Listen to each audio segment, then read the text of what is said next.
Hip-Hop Nation? It's Jamla Records, cqid-uad, Zulu Nation representative. And you tune into Raw Radio with Versus, Sonny Cheeba and Avery. Keep it locked, y'all.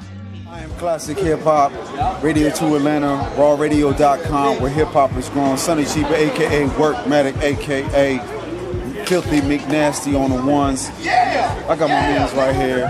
We already know what it is. A3C Hip Hop Festival. Avery's on the camera. You ain't gonna be able to see it, but you know she's working the camera. You know what it is. Please, fam, tell me what your name is. My name is GQ. GQ. From Oakland, California. Yes, sir. GQ. I've been listening at you for a minute. I appreciate that. Oh my God, like your lyrics is stupid, man. How many of y'all got relationships right now?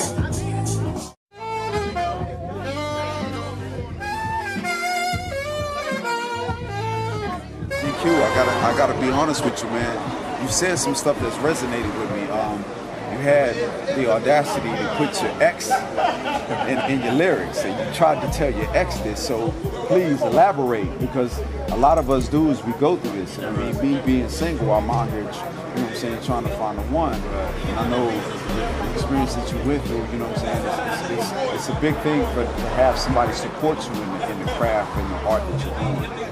You don't get that support, that feeds your motivation. So if you could, you know what I'm saying, for the brothers, explain to me what, you don't have to go into specifics, but explain to me what that was in order for you to get to the point where you're at right now. Because obviously that situation that you went through got you to this point. That's why you put it in your ball. It wasn't necessarily something with an ex or a female, you know. It was just like a line that popped up, you know. Yeah. A lot of I know, because I tried to tell my ex this. She wasn't listening. A lot of dudes, whether they are dogs or be called dogs, so it was like the line was something to play with, you know. Yeah. Like all dogs go to heaven, like the movie, of course. Yeah. But it's like I tell my ex this. I watched that cartoon, so I already know what it's that about. Because if you dogged her, then she like, I don't want, you know, and she don't really want the best for you if you dog her like that. So I just got it from that. But as far as music and motivation, and I just get it from home, being Oakland, Bay Area, things I see, people around me, just life in general. So let me ask you, with everything that's going on in the Bay Area, you know what I'm saying?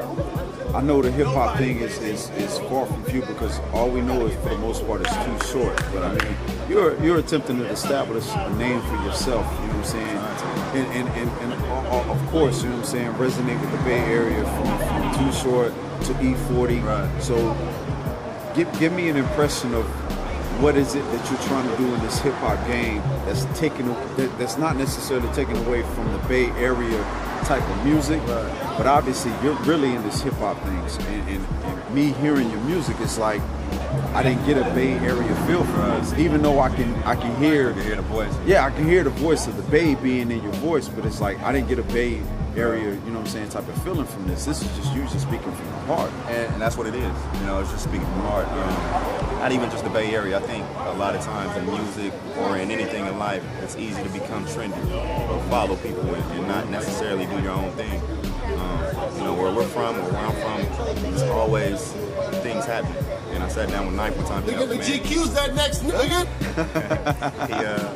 he told me, man, you're from a place where stories are built. And what better way than to tell it? You know, whether it's a story from yourself or people around you, or things you've seen or whatever. So I just want to give people that feel, you know, because it's a lot of times you hear music, and there's nothing wrong with it. I like the turned up music. I love the fun music. I love it. But it's a lot of times where people can't relate to popping bottles and VIP week in and week out.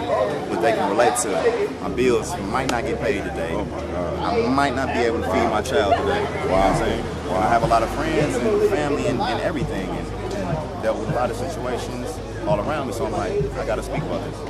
Your lyrics are based off of life experiences, from what you're telling me. You know what I'm saying? You've either seen or experienced this situation. So my question to you is, with you experiencing these situations, what is the type of life lesson that you want to give to your fellow brothers? I mean, we're in the midst of the Trayvon Martin shooting. We're in the midst of a situation where the brother was listening to his music at the gas station, got clapped. You know what I'm saying? So what is it? What's the message that you want to give to the youth right now that's against the grain, that's going against the grain? Because obviously you see it's going against the grain.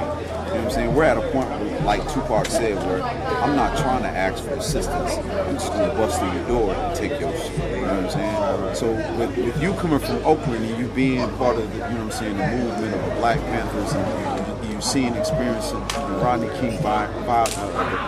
King issue, what is some words of encouragement that you can, you know what I'm saying, that you want to put out to the youth, you know what I'm saying, in order for them to make better, positive decisions? I mean, for me, you know, I always put God in front of everything, you know, so I always give thanks to Him for everything and put Him in front of my life. But also, I just feel like being confident in yourself. You know, it's a lot of people who don't really know who they are. You know, they're still trying to find themselves. And in that time, they're trying to reach out to other people. And like, oh, I can do that. Oh, I can do that. Instead of just having a mind of themselves, like, I want to do this because it makes me feel good. I want to do this because, 10 of my friends are doing it. Or it's the hottest new thing out right now. So, you know what I'm saying? Just be yourself and be confident in yourself. Jigga, I want to ask you, because you put out some, you know what I'm saying, some hits that obviously has resonated with me. Another question to you is how do you come up with these ideas? What is the motivation that feeds you in order to come up with these ideas that you put in the concept in your music? Since I heard you, I'm a fan. I'm a fan first before me being critical of you. You know what I'm saying? And it's being critical of you in the sense that I've been through this hip hop thing and I'm currently living it right now. So it's like for you to come out and you say some stuff that resonates with me already, you're already on my, you know what I'm saying, top 10 favorite MC type list. So, you know what I'm saying, my question to you is in regards to the situations that you go through, how do you come up with these topics or ideas to be able to put into your lyrics? Again, I think it's just, you know, it's just life. It's things I see, feel. It's feeling. Music is a feeling. And I always tell people, I have a good friend of mine who's with me, and he said, man, it's easy to make music Friday through Saturday. He said, I want to be one of those people that makes music to help people get their money. So for anybody that's looking out or checking out for you, where can they find you at? Where can they find your music at? You can go to JamlaRecords.com. That's on there. I'm on Twitter at @GQ. I'm actually putting out a mixtape next month titled Rated Oakland. So that'll be out in November. Oh, wow. So that'll be out in November. And then just working on my debut album sometime next year. But Rated Oakland will be out next year.